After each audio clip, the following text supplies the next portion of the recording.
Welcome back to the second day of this online program on non-perturbative and numerical methods in string theory, quantum gravity, and holography. We're going to have two talks today, the same sort of pattern as yesterday, an hour scheduled for presentation, followed by a half hour for discussion and a break in between. Though I talked with our first speaker, Jun, earlier and said that he's happy to have that discussion interspersed throughout the talk if there are questions and comments that come up. And let me introduce Jun, whom we're very happy to have talk to us about complex Langevin simulations of the type 2B matrix model for superstrings. Jun is a physicist at KEK, Japan's high energy research organization. So it's later in the evening for him, but not too late yet. And please take it away, Jun, and get us going. Okay, thank you, David. I'm Jun Nishimura from KEK. I'm very pleased to talk about our project on matrix model for superstrings in this workshop. And this talk is based on two references here. One with Asato Tsuchiya, which was published last year in April. So these are the papers. Well, this paper and also my talk is based on an ongoing work with many people here who are in the audience, I guess. Now, this talk is about the IKKT matrix model, which was proposed by 4 Japanese gentlemen in 1996 as a conjectured non-perturbative formulation of superstring theory.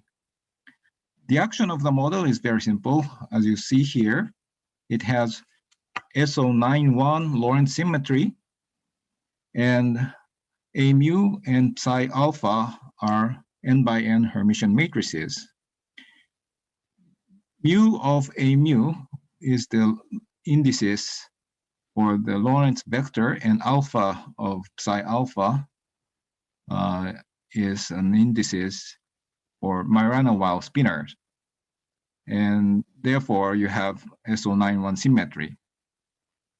Mu and nu are contracted using the Lorentzian metric eta. So that's why you have this symmetry. You can also define the Euclidean version of this model by making a weak rotation like this. So instead of A0, you can define A10 as a Hermitian matrix.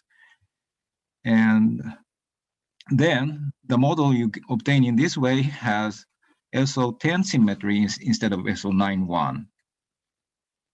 And I will talk about this model also towards the end of my talk, but it has a quite different dynamics. And this paper has been studied in this paper quite recently using complex Langevin method.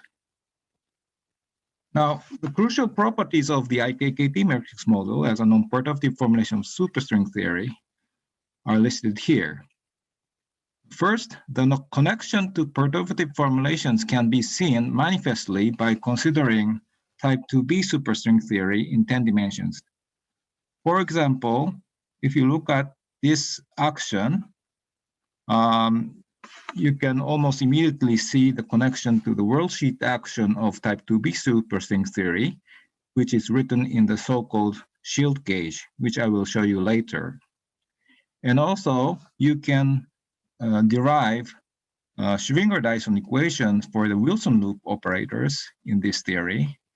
And from that, you can actually derive the light constraint field Hamiltonian of type 2B superstring theory under some modest assumptions.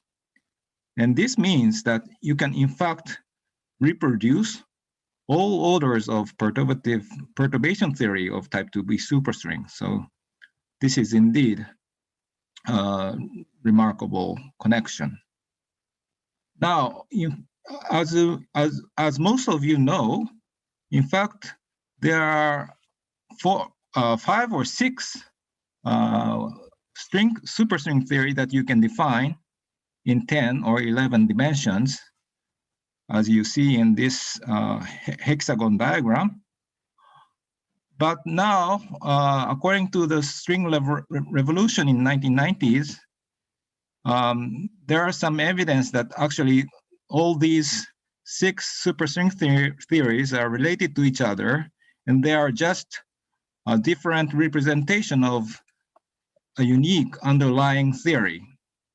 So by formulating type 2b superstring theory non-perturbatively, we expect that we can also have a non-perturbative formulation of the unique theory underlying this web of string dualities.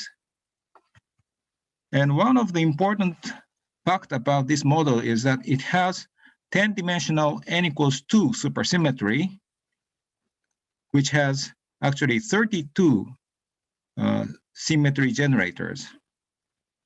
And such a big supersymmetry cannot be realized in quantum field theories without gravity. So if the low energy effective theory of this model is given in terms of local field theory, then that theory should inevitably include quantum gravity. This is a very strong argument, and that's why we believe that this is a model of quantum gravity.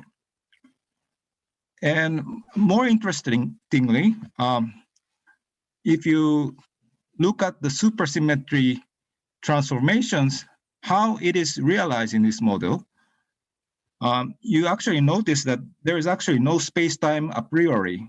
Everything is just matrices, and there is no 10-dimensional space-time. So the translation in supersymmetry is not realized as an ordinary translation of 10-dimensional coordinates, but rather it is realized as a shift of these bosonic matrices A mu by a constant proportional to the unit matrix. And this implies that the eigenvalues of A mu actually represent the space-time. So in some sense, the space-time in this model appears dynamically, emerges dynamically from this model.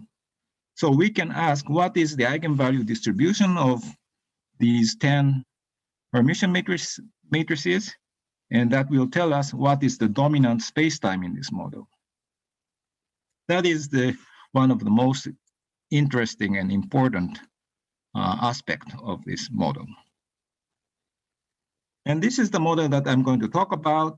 And I first tried to define the Lorentzian IKKT matrix model. It is highly non-trivial to even define it. And then I will discuss how we study this model. And then I will talk about our results. First, I will explain that in some phase we find an emergent 3+1 dimensional expanding space-time.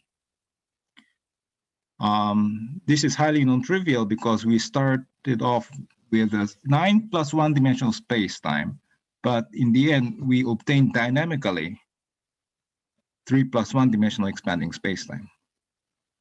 And then I'll discuss that there is actually a problem about this 3+1 dimensional space-time. And then I'll move on to the next section where I discuss a new phase in which we find a smooth space-time. And then I'll show you some relationship of the new phase to the Euclidean model, and then summarize with some discussions. Okay, so if you have any questions, please ask me at any point. Now, let me start with the first section about definition of the Lorentzian IKKT matrix model. Okay, Lorentzian versus Euclidean. First of all, in the history of IKKT matrix model, for the first 15 years or so, no one actually didn't try to study Lorentzian version, but just focused on Euclidean model. And why is that? The reason is very simple. If you look at the action, you notice that this bosonic action has two terms, space-time correlators and space correlators, which I don't wrote down here.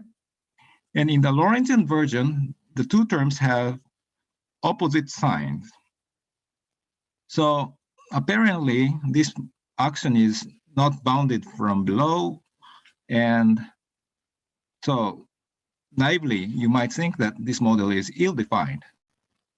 However, if you Euclideanize the model by changing this, making this change of variable from A0 to A10, then suddenly the first term flips its sign, and you have positive semi-definite action.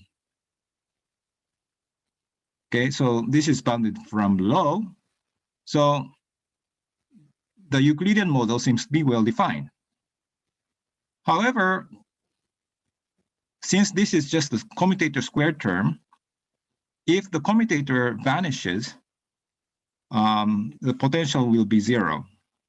So the potential has a flat direction. So you might wonder whether the path integral over a mu may converge or not. That would be an issue. But in fact, this flat direction is lifted due to quantum effects. This was noticed by these people, well, almost as soon as the model was proposed. And in fact, there is a kind of rigorous proof that the Euclidean model is well-defined without any needs for cutoffs. This was shown by these people. Now, let us turn to the Lorentzian matrix model. And the partition function of the Lorentzian matrix model can be defined in this way. This was proposed in this paper. And the first thing to notice here is that we have put an I in front of the action, as you usually do in quantum mechanics with real time, not imaginary time. And in the context of string theory, this I in front of the action is motivated by considering the fact that if you consider the worldsheet action of string theory, the worldsheet coordinates should also be Wick rotated when you go from Euclidean to Lorentzian space-time. So that is the motivation for putting an I here. That has a very important consequence on the dynamics of this model, as we will see. So this is the partition function that we define for the Lorentzian version. Now, you can integrate out these fermionic matrices because it appears as a bilinear term in the action. And what you get is just Pfaffian, which depends on the bosonic matrices. So in the end, what you are left with is just this multiple integral over 10 Hermitian matrices that you have to perform. Now, if you look at this partition function, well, apparently this model is not well defined. First of all, the Pfaffian is just a polynomial in the bosonic matrices, which is actually real, unlike in the Euclidean case. And this will be important later. But on top of that, you have this pure phase factor coming from the bosonic action. So when you perform this integration over a mu, well, the integrand is not getting small for large matrices when the elements of matrices become large. So apparently we need so we are going to put some infrared cutoffs in both temporal and spatial directions. And also we should notice here that since the partition function involves this pure phase factor, this model is very difficult to study by Monte Carlo methods. This is a well-known sign problem. So in order to overcome this problem, we are going to use the complex Langevin method, which has developed significantly in recent years. And I will talk about that later. Now, what about the regularization, infrared cutoffs? Before introducing infrared cutoffs, let us first generalize the model by introducing two parameters for later discussions. The first parameter corresponds to the wick rotation parameter on the worldsheet.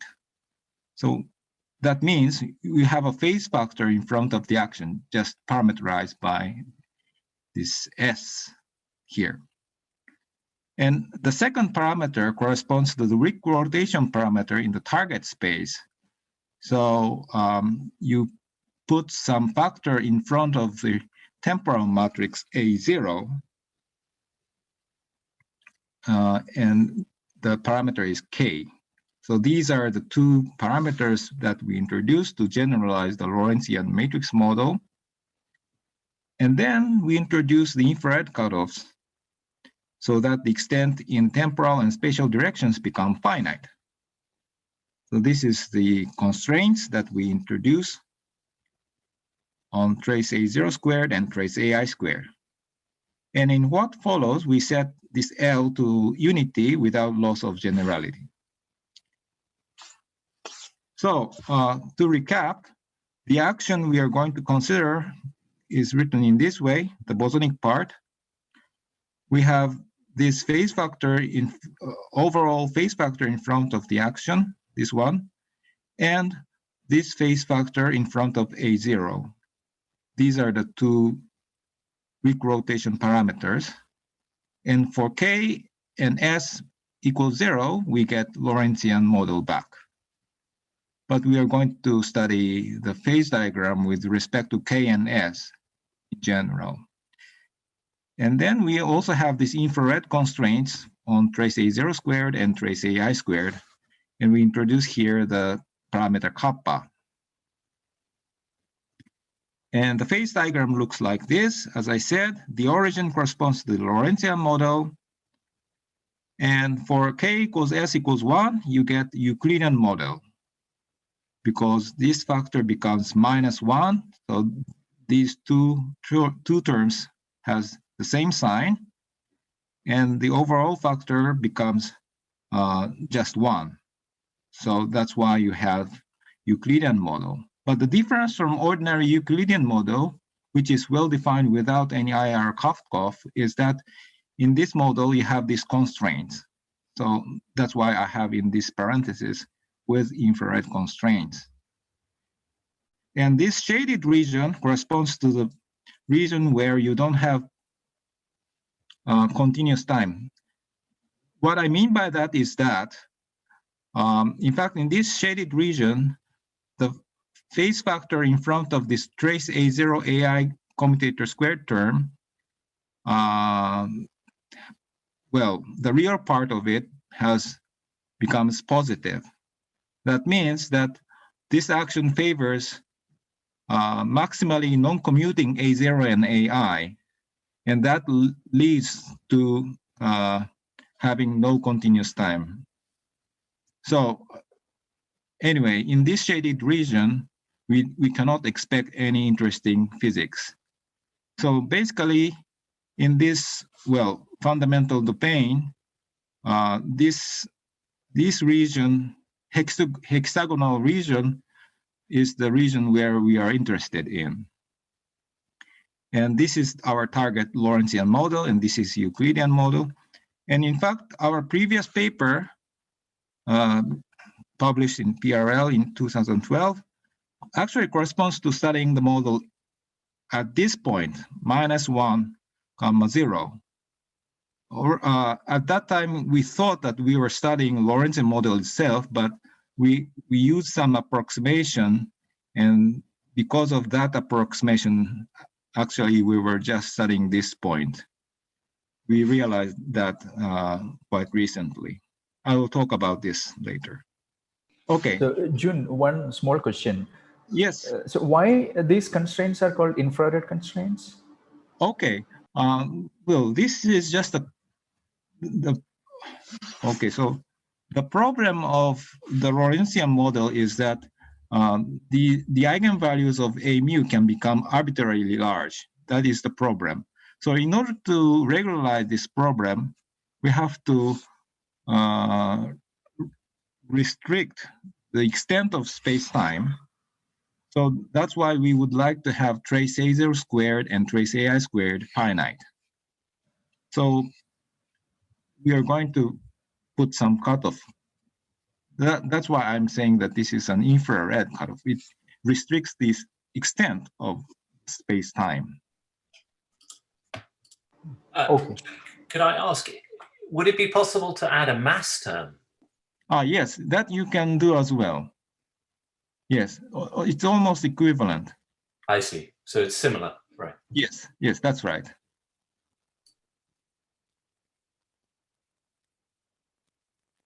Okay, any other questions?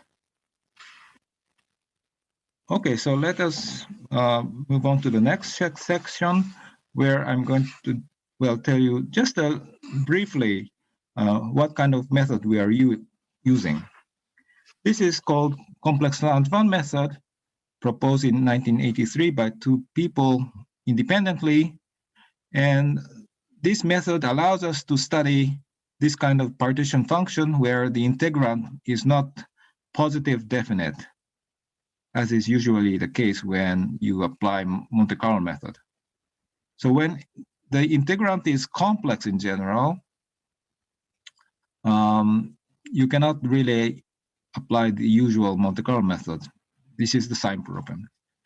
And the idea of complex Langevin method is to, first of all, this x, the integration variable, is assumed to be real to start with. But the idea of the method is to variable and define it as z, for instance, and consider its fictitious time evolution. And this time evolution is defined by the so-called complex Langevin equation written here. And on the right-hand side, you have this first term, which is what we call the drift term, which is defined in this way using the weight of the partition function. It's basically the derivative of the weight. And on the in the second term, you have eta, which is the Gaussian noise with this probability distribution. And we take this noise term to be real, although the drift term becomes complex in general. And then by solving this time evolution, you can obtain the variable z, complexified variable z at each time. And then you can evaluate whatever observables you are interested in. And in the long time limit, that observable that you calculate should be equal to the expectation value with respect to the original partition function. That is the claim. And now there are two remarks that I would like to make here. The first one is that when the weight W is real positive, this method actually reduces to one of the usual Monte Carlo methods called Langevin method, or real Langevin method, if you wish.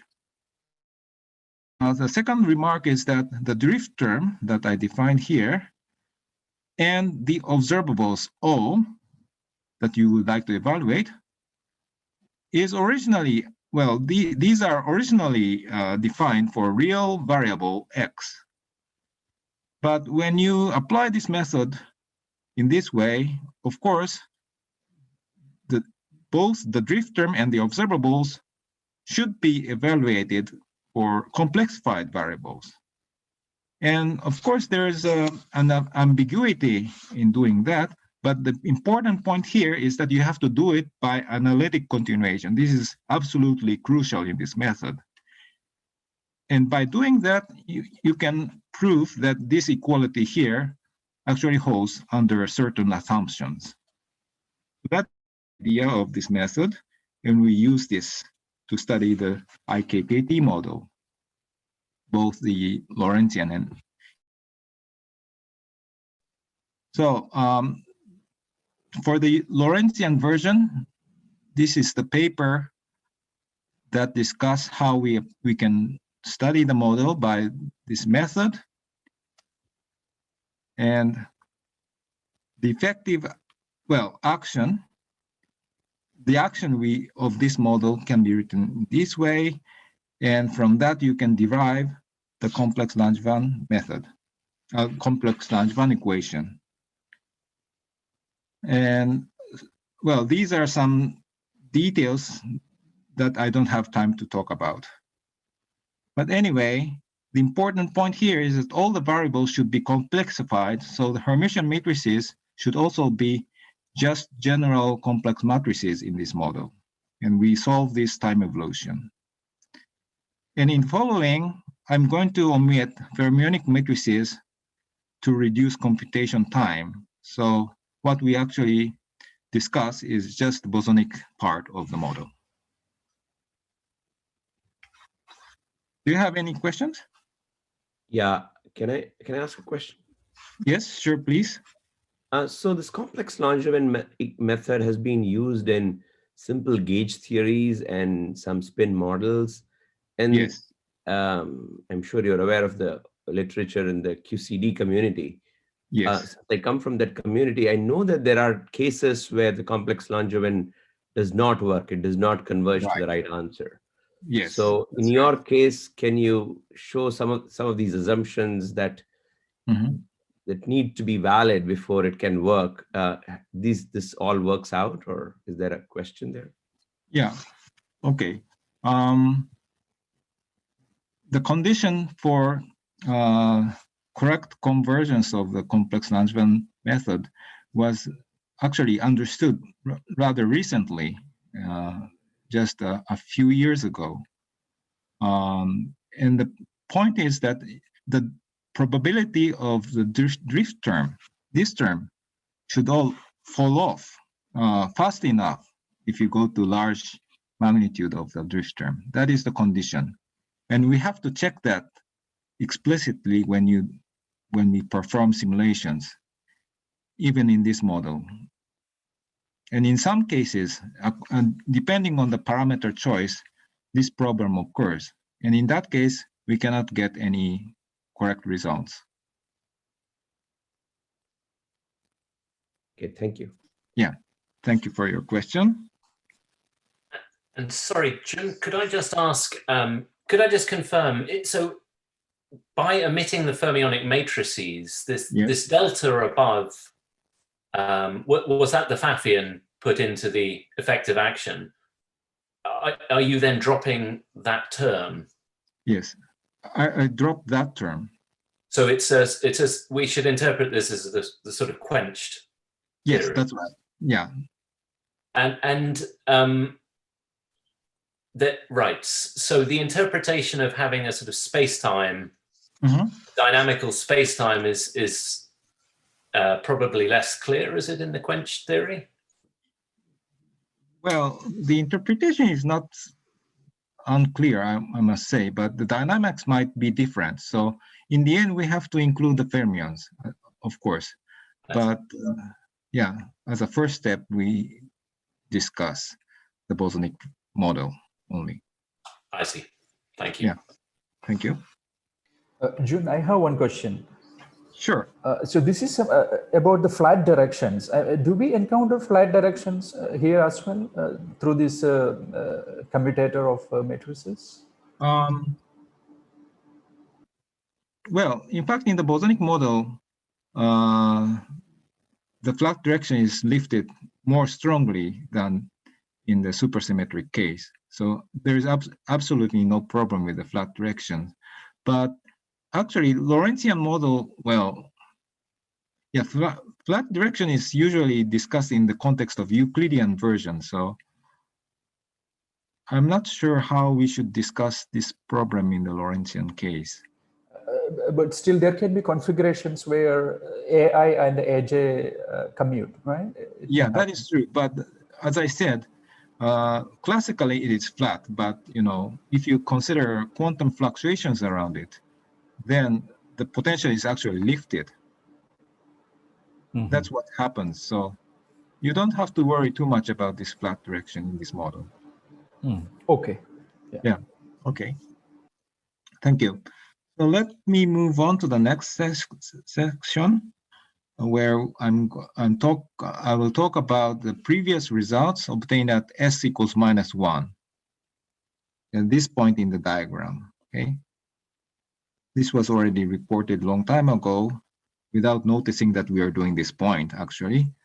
But anyway, at this point, since s is -1 and k equals 0, the action looks like this. We have opposite signs for temporal and spatial directions, and the overall factor is just 1. So we don't have any sign program in this case. So you can do ordinary Monte Carlo simulations if you wish without any program. And the result, well, okay, so I'm going to discuss the result of it.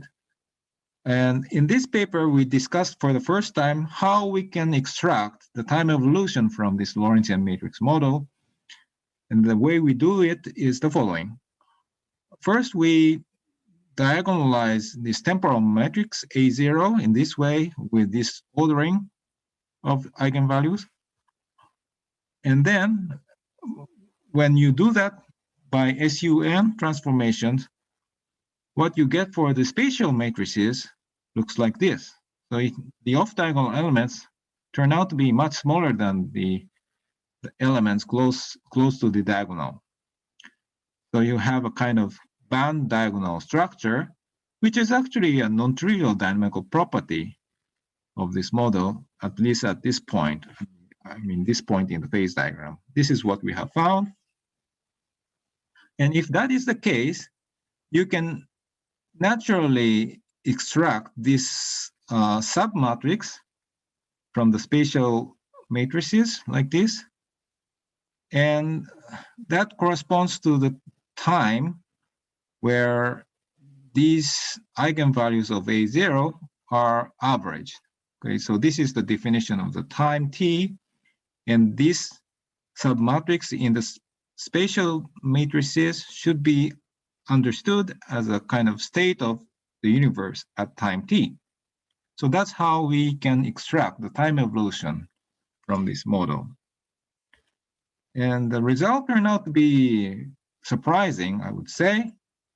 This is the result for the 6-dimensional bosonic model, but the result will be the same for any dimensions, actually, even in 10 dimensions. This is the result for the eigenvalues of this quantity here, this matrix. So we define Tij, which is trace of xi and xj, where xi is just the Hermitian part of the submatrix I define here. So this we call A bar. Okay, instead of the whole matrix AI, we call this submatrix A bar, which depends on time. And since in the complex Langevin method, the matrices are not Hermitian, they are complexified. So we have to take the Hermitian part, and then we can take this trace of xi and xj, which defines 5 by 5 symmetric tensor in the 5+1 dimensional bosonic model. So you have 5 eigenvalues, which represent how the space-time is extended in how space is extended in five dimensions. Okay, so we plotted here the 5 eigenvalues, which depends on time, and it looks like this. You find that 3 eigenvalues are large, but 2 of them are very, very small. You see, this is the log plot, so there's a huge hierarchy among the eigenvalues. So this clearly represents an SSB of SO5 symmetry down to SO3, which occurs at some point in time. And you might think that this is a kind of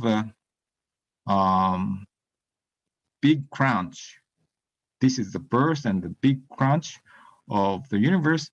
But in fact, if you, well, take the large n limit, it could be that this reflection point might be in the future infinity.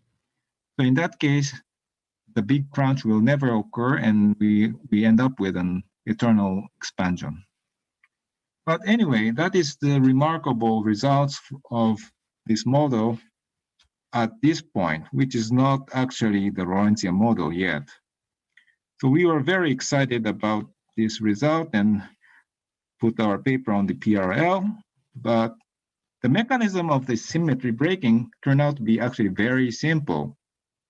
As I said, the action we are simulating is just this one, which has opposite signs for the temporal and spatial directions. And this first term favors AJ close to diagonal because A0 is diagonalized already by definition. So AI becomes close to diagonal because of this term. And the second term, which has the opposite sign, now favors maximal non-commutativity between the spatial matrices. So these two effects are competing with each other.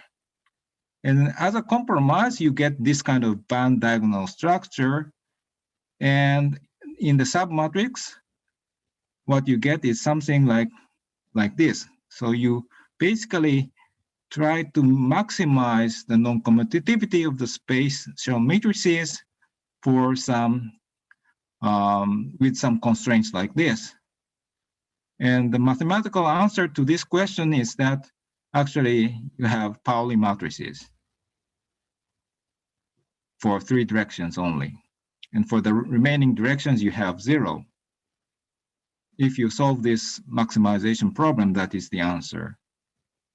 So this is a very simple explanation why we get 3 large directions and the other directions are very small. And we can explicitly check this scenario by looking at the eigenvalues of Q, which is defined in this way, where we take the square of each spatial matrix and we add them up. So the right-hand side itself is just n by n matrix. So we have n eigenvalues. And here we plot all of them. In this case, n is 128. So in principle, we should have, well, 128, but I'm not sure. Maybe not. Sorry, I have to say that this is not n by n, but the size of the matrix is the size of the block matrix. Sorry about that. This is the size of the matrix for this Q, which is taken to be 16. So there are actually 16 points in this plot. And you see that only 2 of them become large, but the other 14 eigenvalues are very small.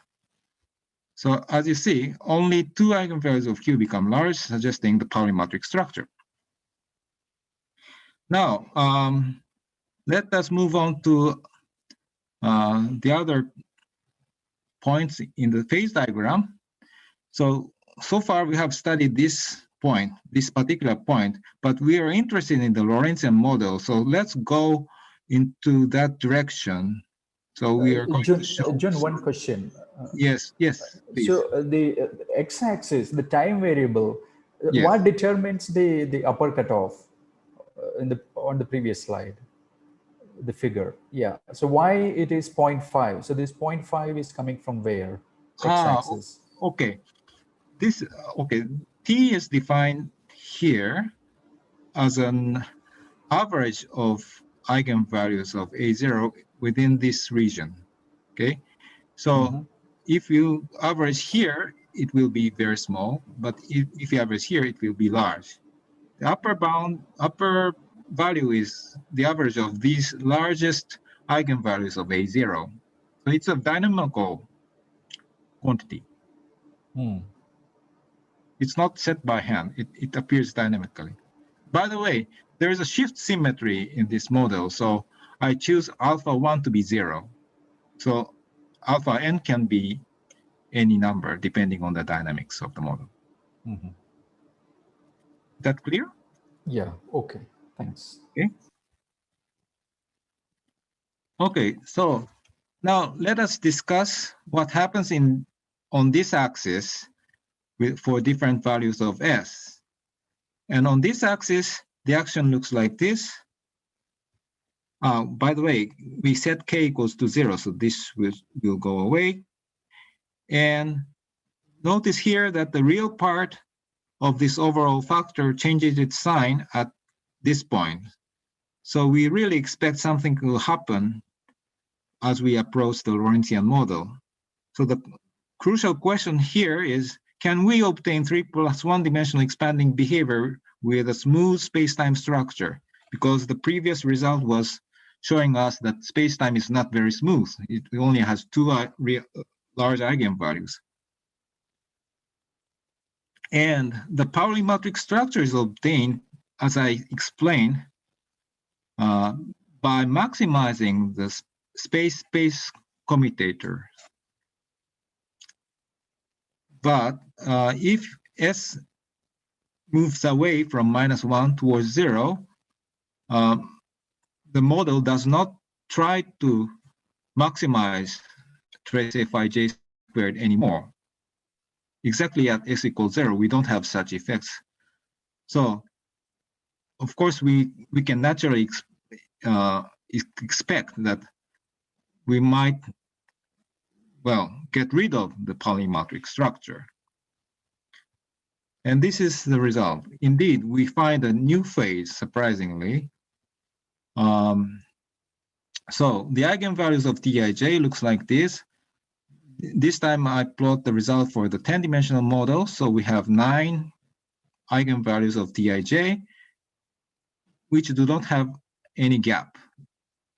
So seemingly there is no SSB of SO9 symmetry. And if you look at the eigenvalues of Q, now you have a continuous spectrum. So, well, we have a continuous space-time. However, the expansion here is much weaker. As you see, now we don't plot it in a log scale. It's just a linear scale. And the largest value here is 0.8, and the lowest one is 0.1. So the expansion is not very significant. And also, I should mention that, well, by the way, this is the result for S equals -0.8. So we moved slightly away from -1, but not too much towards S equals 0 yet. But still, we have this dramatic change of the behavior. But in fact, at S equals -0.8, we can also obtain Pauli matrix-like structure or phase, if you wish, by using matrices thermalized at S equals -1 as the initial configuration. So this is a kind of first-order phase transition. So the result depends on what kind of initial configuration you use for your simulation. But if you start from a random matrix, this is the result. So more generically, you would obtain this kind of continuous space-time, but no SSB. Okay, so now, if you so Jun, question. Yes. Oh, how yes. do we know that this is first order? Okay, so the result depends on the initial configuration of the simulation. That's what all I mean. Okay. Yeah, so either this phase or the other phase should be metastable. It's not really a continuous phase transition. You can have a coexisting kind of behavior. That's typical to first order phase transition, discrete. What is a parameter? So in a usually, is there any parameter in which you change some parameter and then one of the phases collapse at some point, or? Yeah. So that is the S. This is okay. Yeah, this parameter. Yeah. Okay. Okay. So now this is the result for s equals 0.8. But if you go further towards the origin, what happens? These are the results.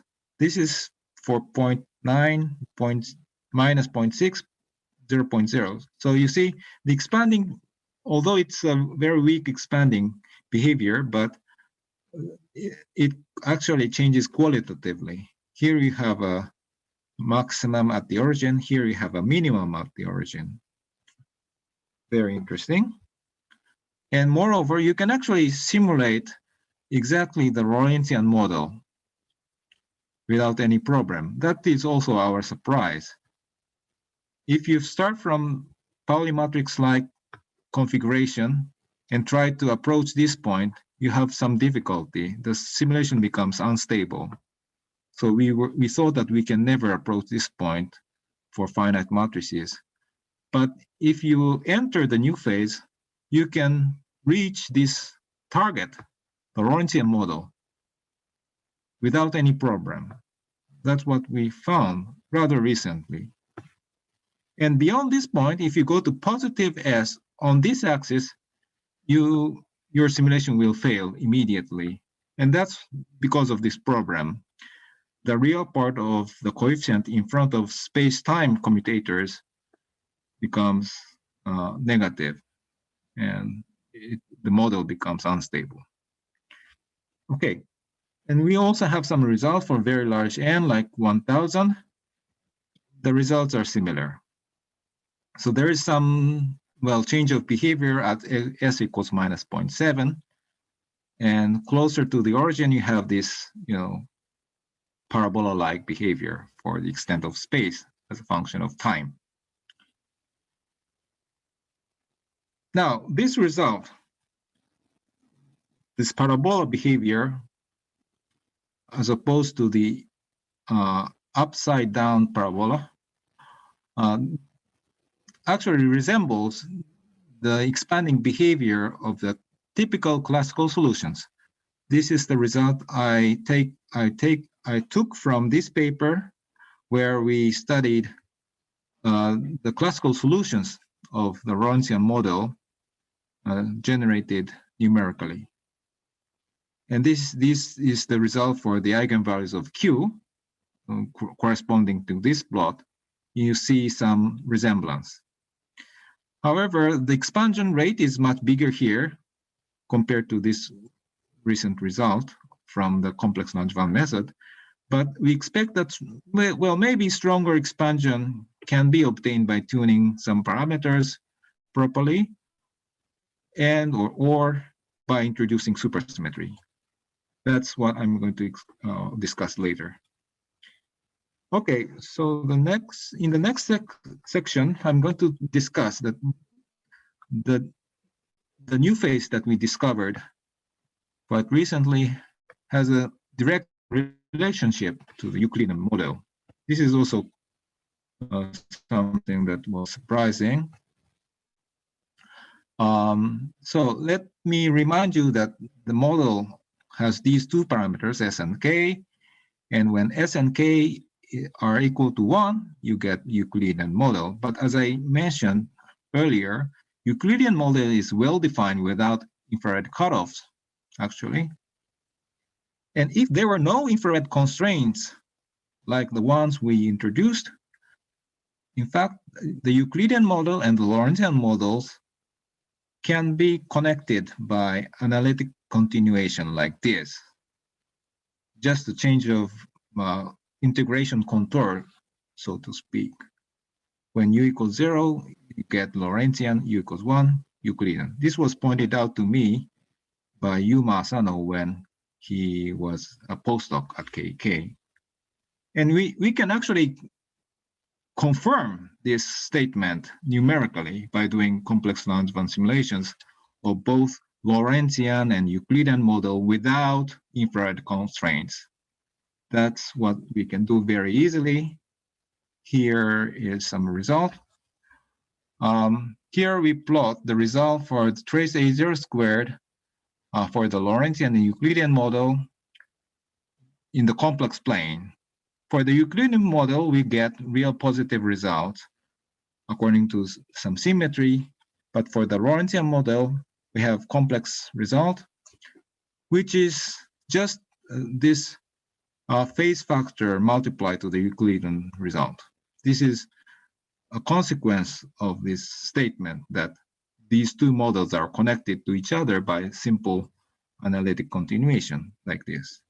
May I ask you a question? Yes. So when you obtain define a Lorentzian model, you added the factor I over factor I. Yes. Because and the motivation you explained the first was it comes if you go back to worldsheet Green-Schwarz action. Yes. The worldsheet action, and that I is also explained in this analytic continuation as Anokun suggested. Yes. That factor is also included in the form of the analytic continuation. Yes, that's right. Okay. So it's really the engineering thing. Okay.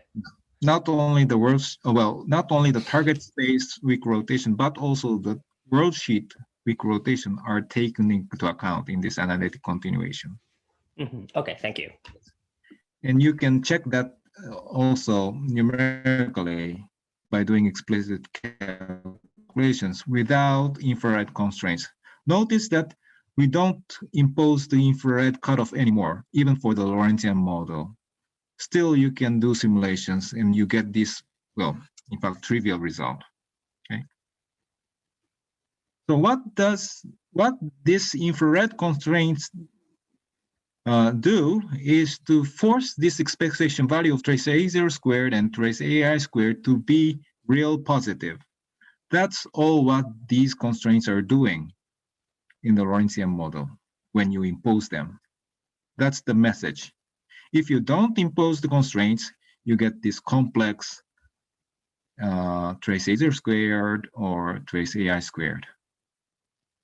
Well, rather trivially, because the model is related to the Euclidean model by analytical continuation. Okay, so let me summarize. So we discussed this phase diagram with respect to S and K, the weak rotation parameters for the worldsheet and the target space.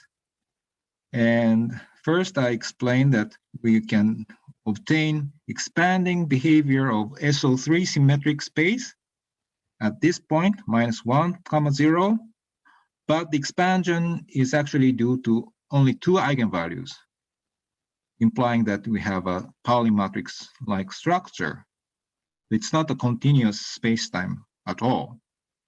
And then we tried to see something on this axis towards the origin, and we found that there is continuous space, but without SSB. And the expanding behavior is actually very weak, and it changes qualitatively around s equals -0.7 to a parabola behavior as opposed to inverse parabola. And also, this new phase that we found recently is actually connected smoothly to the Euclidean model, which is well defined without infrared cutoffs. So, in fact, the infrared constraints we impose actually just force the spacetime to become real. That's what they do. Now, the discussions.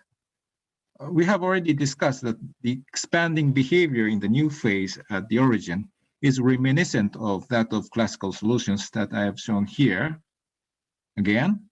And this suggests that a classical solution is dominating. And if so, solving the classical equation motions of the Lorentzian model, which is much easier than doing complex nonlinear simulation, is a sensible way to explore the late time behavior of this model.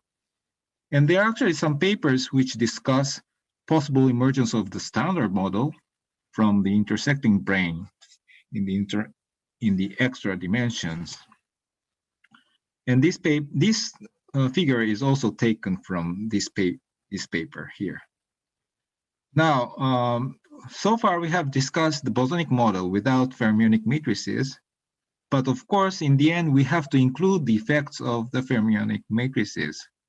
And we actually expect that stronger expansion with SSB should occur only in the presence of fermionic matrices. However, it is not straightforward to include such effects in the complex Langevin simulations because of the singular drift problem that Schaich actually pointed out earlier in my talk. And this problem is actually caused by the near zero eigenvalues of the Dirac operator.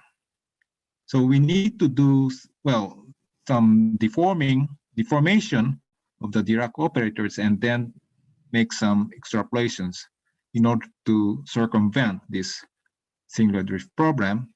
But this kind of thing was actually successful in the Euclidean version, as I show you in the next page. Okay. Now, this is the analysis in the supersymmetric 10-dimensional model in the Euclidean case. So we have a sign problem because of the Pfaffian, complex Pfaffian. So we have to use the complex Langevin simulation to study this model. But we were able to see the SSB of SO10 symmetry in this Euclidean model by decreasing the deformation parameter, which we call MF, because it is a fermionic mass term. Here we plot 10 eigenvalues of T mu nu, now including time direction as well in the Euclidean model, after taking the large N limit. When the deformation parameter is large, actually 7 eigenvalues becomes the same, meaning that you have SO7 symmetry. But as you decrease this deformation parameter MF down to 0.9, only 3 of the eigenvalues of T mu nu becomes the same value, and the other will not be the same value, meaning that you have SO3 symmetry only. So in the Euclidean 10D SUSY model, SO10 symmetry is broken down to SO3. This is our conclusion, and this is consistent with the previous conclusion by a different method called Gaussian expansion method. So we can apply the same kind of technique to the Lorentzian model in the presence of fermionic matrices. But there's a good news here that actually in the Lorentzian case, the Dirac operator has only real eigenvalues as far as the matrices are Hermitian. That means that you can avoid the singular value problem caused by near zero eigenvalues of the Dirac operators by just introducing a very small mass term. You see, the eigenvalues are almost parallel to the distribution is almost parallel to the real axis.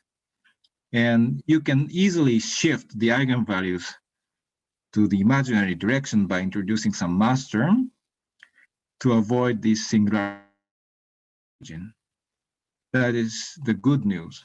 So we really hope that we can get some, well, hopefully promising results soon in the supersymmetric model in this direction. Okay, thank you very much.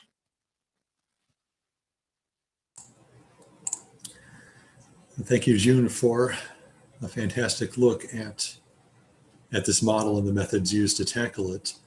And you also ended exactly on time, which provides us plenty of time for discussions, both of your work and also the related topics that come up.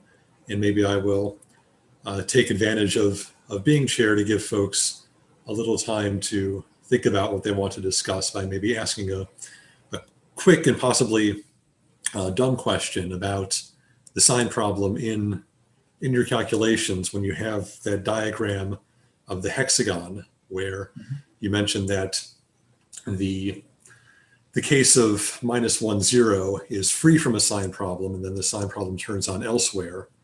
I was wondering if, as you move away from that special point, if the sign problem is immediately extremely severe or if it sort of gradually sets in and might be tractable with reweighting methods maybe close by.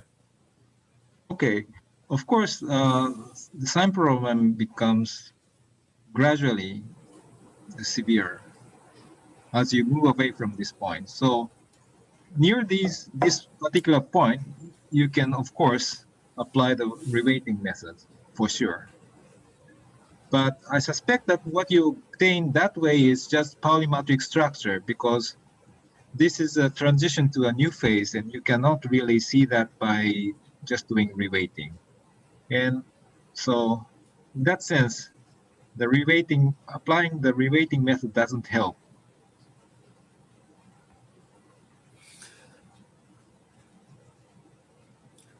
That is interesting, because there are cases I've encountered where as soon as a sign problem is possible, it has very big effects, and you know, the reweighting is not an appropriate way to go. And it sounds like here reweighting may look possible, but might disguise some of the interesting physics that we're going after. Yeah.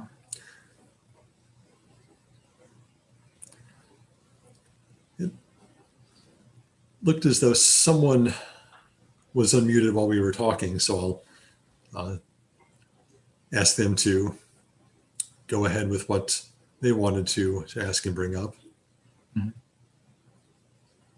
I'm not sure if that was, oh, sorry. Go ahead, Toby.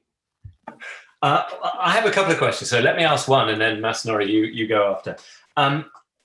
One quick question is, you talk about a sort of expanding universe from the structure of the eigenvalues. Yes. But in cosmology, when we think about a universe, we usually have some homogeneity in space. So I suppose one question is what the eigenvalues are telling you about spatial sections of your geometry. Is there a sense, is there some way of looking at the eigenvalues of the spatial matrices to understand whether you're getting a homogeneous space? Okay. An infinite space, or a space like a sphere, or I'm not sure what one might expect. Yeah, actually, that's a very interesting question. And we try to discuss whether the space we are seeing here is homogeneous or not. And for that, we have to calculate the distribution of the eigenvalues of this matrix Q that I plotted here. And the distribution should have a certain form if the space is homogeneous. And we try to fit the distribution to that assumption, but well, it's marginally okay, but it's not very clear yet because of the limited size of the matrices. So if we can do much larger matrices, then we should be able to address that issue more clearly. I see. Yeah. So I have two questions related to analytic continuation. You mentioned, so you say that this Lorentzian model and the Euclidean model are related by analytic continuation, but Yes. does it mean you can infer, you can guess property of Lorentzian model from Euclidean model result, or there may be some phase transition and you cannot really tell? For example, in the Euclidean model, you found three big directions, large directions, which is probably what you didn't want. You wanted 4 extended dimensions.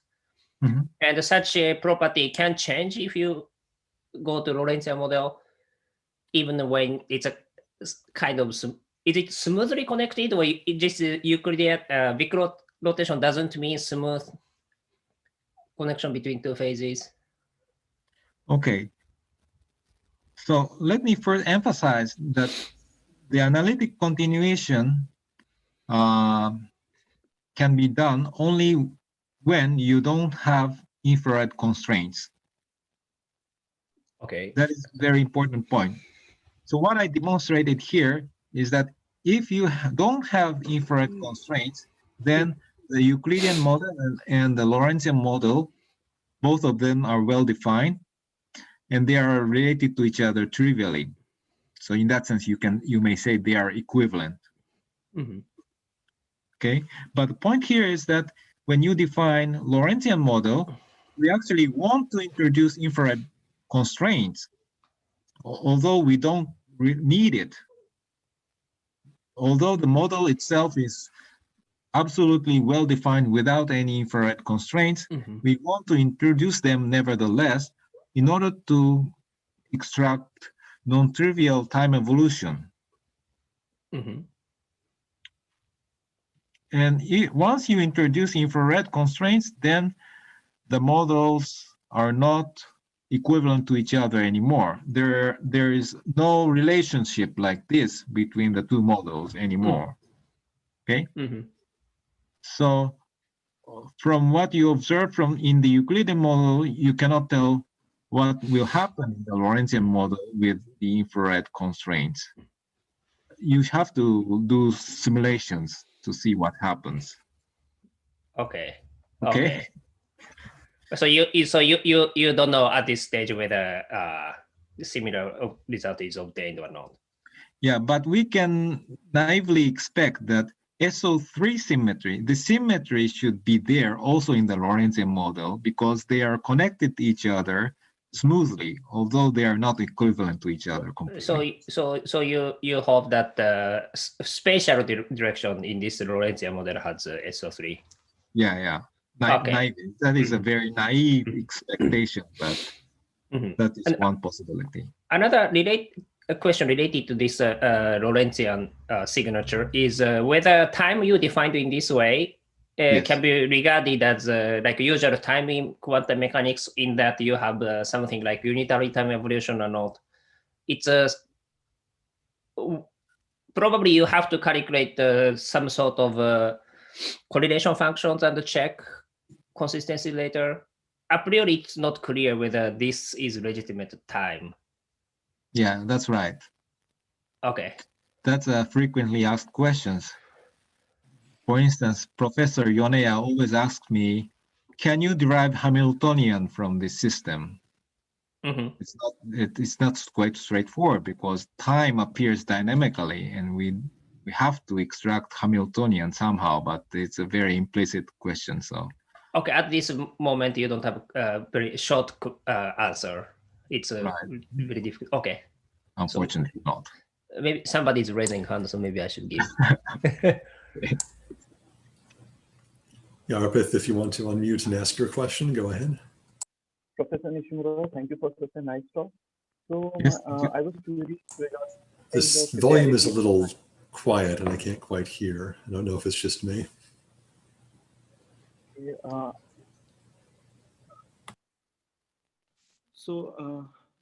Thank you for such a nice talk. So I was curious about the severity in the sign problem. So in these bosonic and supersymmetric models, do we have an observable which can comment upon how severe the sign problem is for various parameters in the model? How severe the sign problem is?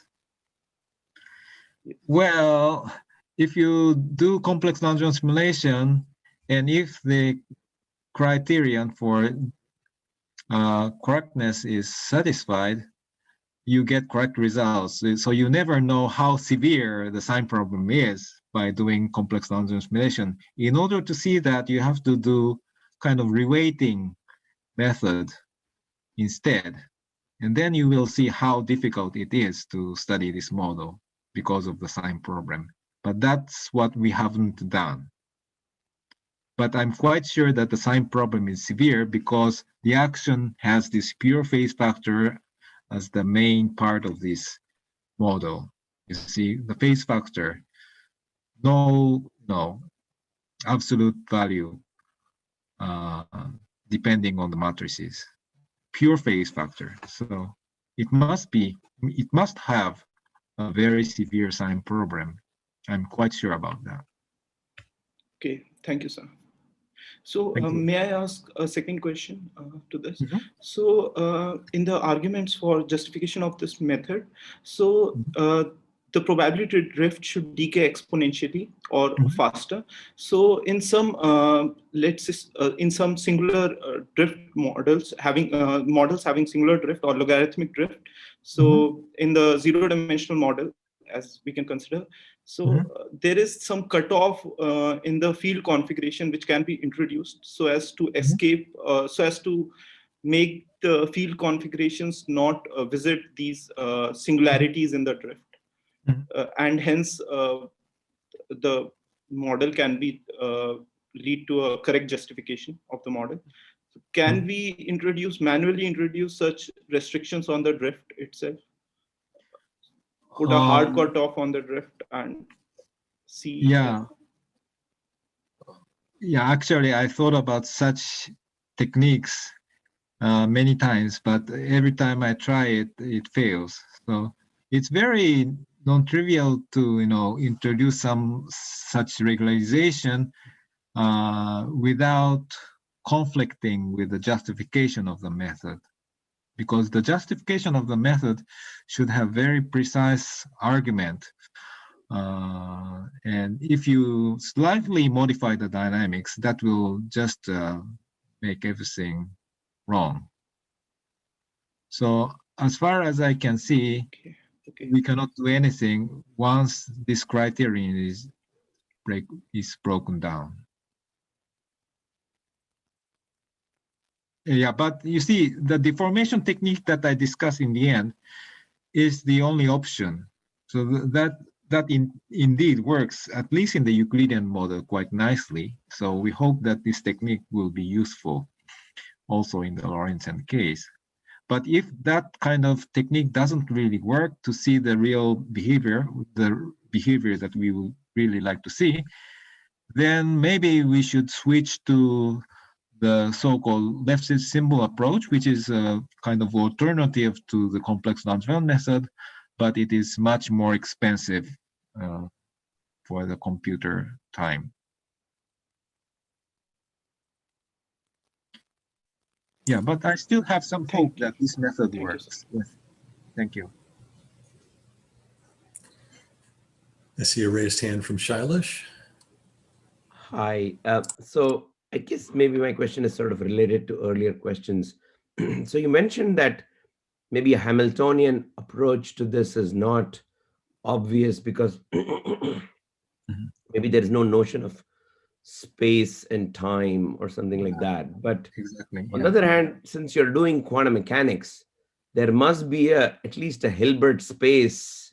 You've written a path integral thing, so there must be some mapping to some kind of a Hilbert space idea, right? So in that sense, maybe because you're using bosonic variables, you do have some kind of an infinite dimensional space to begin with.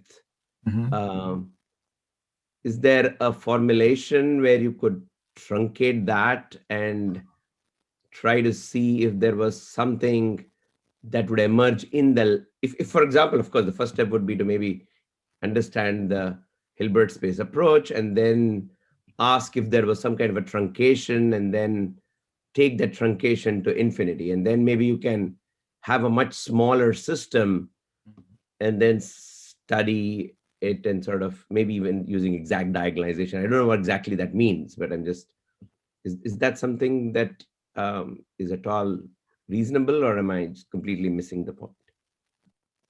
Yeah, it reminds me of your interesting talk yesterday about the 2 cubic models, but unfortunately in this Lorentzian matrix models, I don't see any nice way of truncation of the internal degrees of freedom. But at least is there a not a Hamiltonian, but Hilbert space formulation of this object? In fact, we don't have the Hilbert space either. All we have is just the path integral over the matrices. So in some sense, this is very interesting because, in the Feynman path integral approach, it was considered as a kind of alternative approach to quantum mechanics compared with the Hamiltonian approach. But what we are doing here is just path integral, and there's no Hamiltonian or even time. So in some sense, we may say that path integral is more fundamental than Hamiltonian or time evolution in time quantum mechanics. It's more abstract. But I would argue that at least in the usual way of thinking about it, many times the path integral hides unitarity and things like that. It's not actually it's related to my question. I asked the time he defined in this formulation is legitimate one. Yeah. Yeah, exactly. Yes. Yeah, I because in understand. the path integral, often the unitarity is not obvious unless you have to construct it and carefully get it out. Yes. Whereas, of course, in the Hamiltonian approach, it's sort of obvious. But Right. in your sense, when the space-time itself emerges dynamically, yeah, it would be an interesting.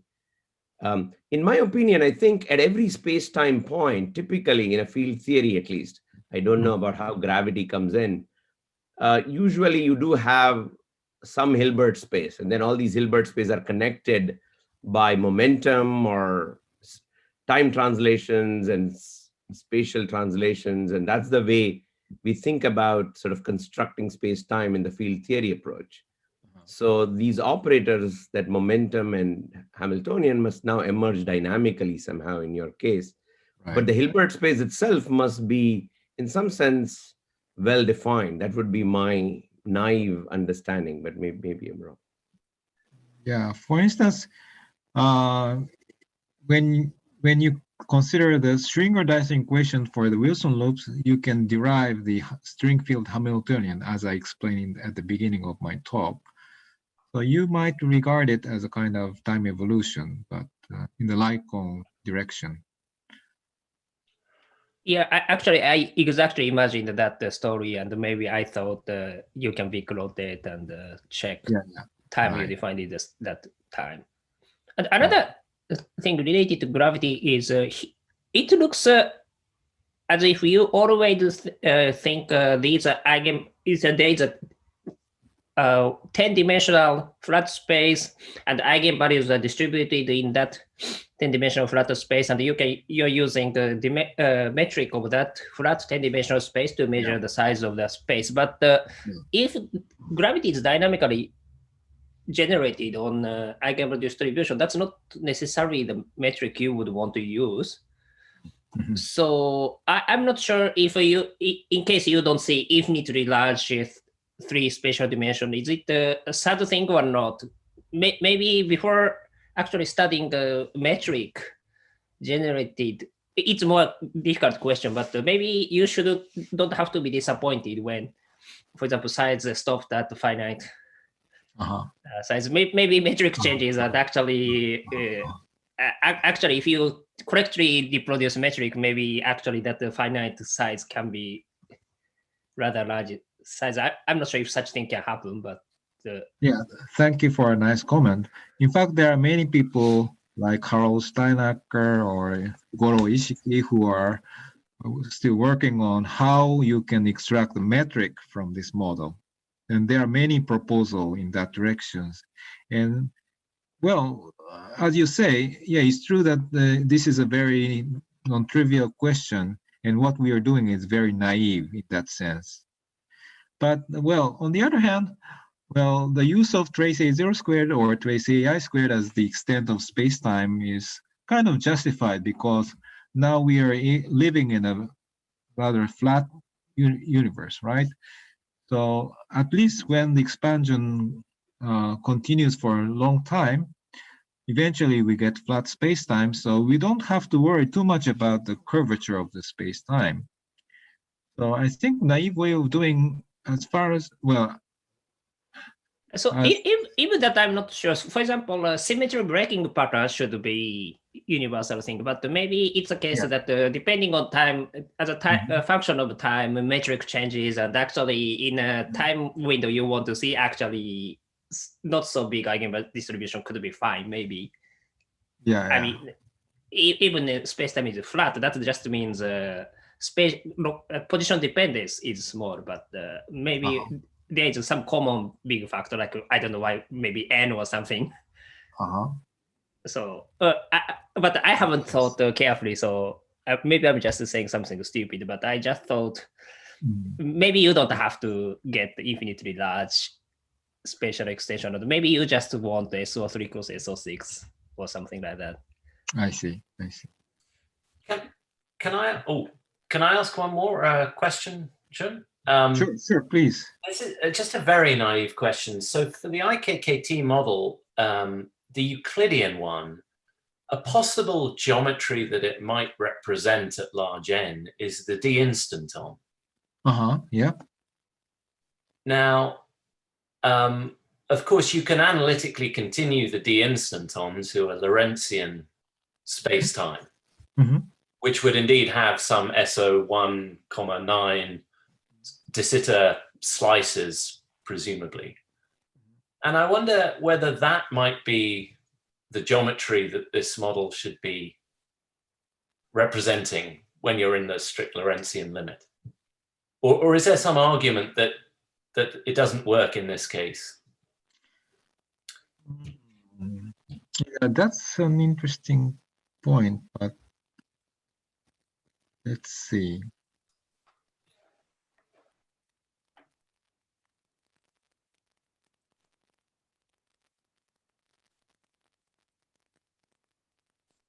Yeah, first of all, if you apply this analytic continuation, the space-time you get in the Lorentzian model is complex, as you see here.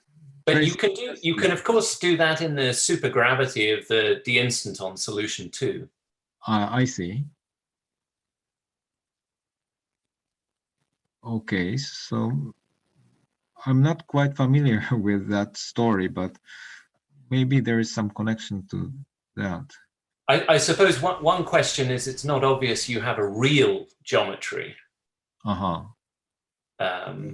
for all possible analytic continuations. I see. But I mean, the question is simply that because, as you well know, this is the dimensional reduction of the quantum mechanics or Yang-Mills theories, and they're sort of understood to have, well, we think they have these supergravity joules. Somehow that would fail when you reduce down to 0 dimensions, even though that there is a holographic joule given by this d instanton solution, which of course is Euclidean, but could be analytically continued, I think, to a good Lorentzian spacetime. In that case, can the spacetime be complex? I think it'll be real if you just do the usual continuation. Oh, well, actually, I'm not sure. Yeah, I'm not sure. I would have to check. Sorry, can I make a comment on that last thing discussion? Yes. So there is this old work due to David Tong and Nick Dore et al. For n equal to 4 super Yang-Mills, which you can think of as the oxidized version of the IKKT model. Then in that case, there are instantons, and the instanton moduli space is supposed to get hold of the ADS geometry. And the metric on the moduli space is the ADS 5 times S5 gravitational geometry. But the field theory itself has all these instanton solutions. And these are all various saddle points of the field theory, right, of the Euclidean saddle points, right? So isn't that the sense in which you should probably get a geometry out of the IKKT model? Well, of course, in principle, you can obtain such geometry by considering some particular background. But what we are doing is a dynamical calculation, so we cannot obtain any background you want. So that can be a problem. Okay. So yeah. Can I ask one more question?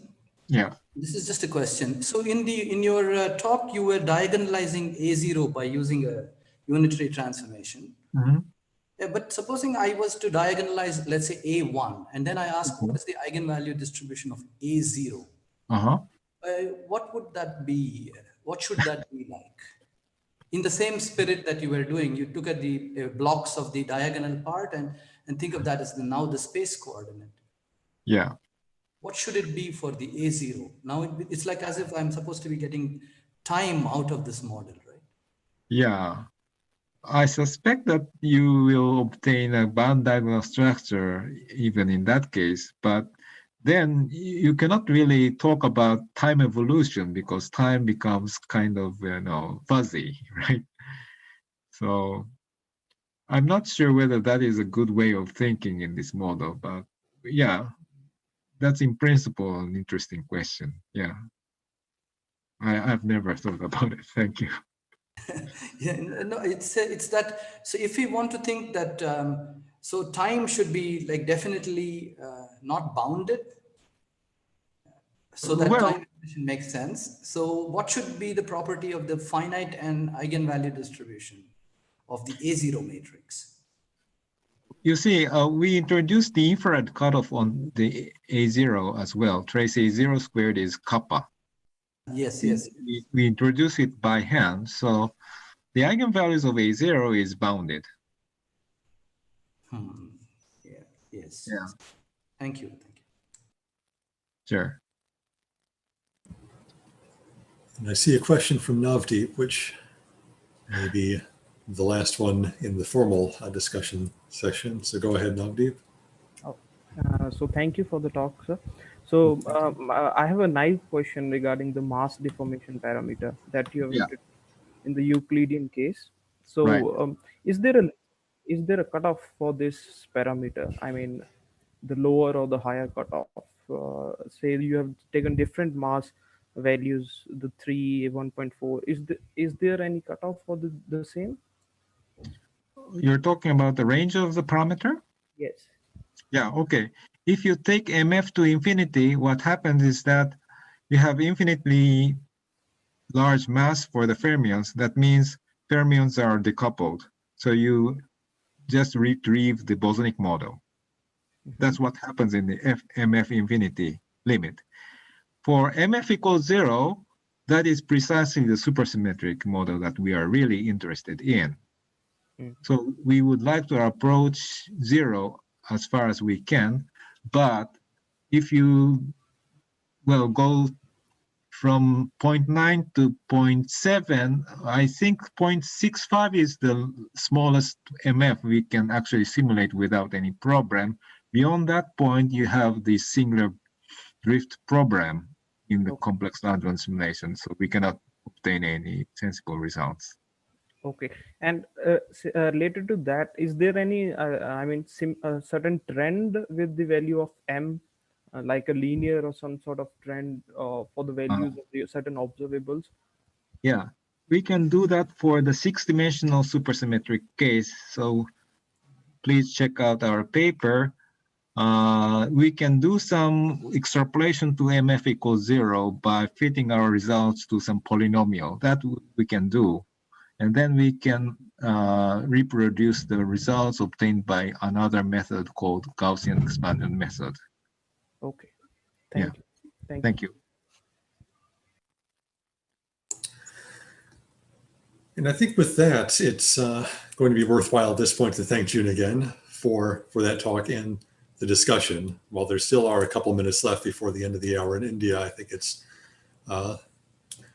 I don't see any more hands raised in the chat, so I think we'll wrap things up formally here, and maybe we have a half-hour break before the second half of today's program. And I imagine if folks want to continue discussing matrix models, complex Langevin, or anything else, they can just keep doing so informally in the Zoom during that break. But I think Jun in particular deserves a well-earned break after that presentation, and we'll reconvene in half an hour from now. And thanks again, Jun.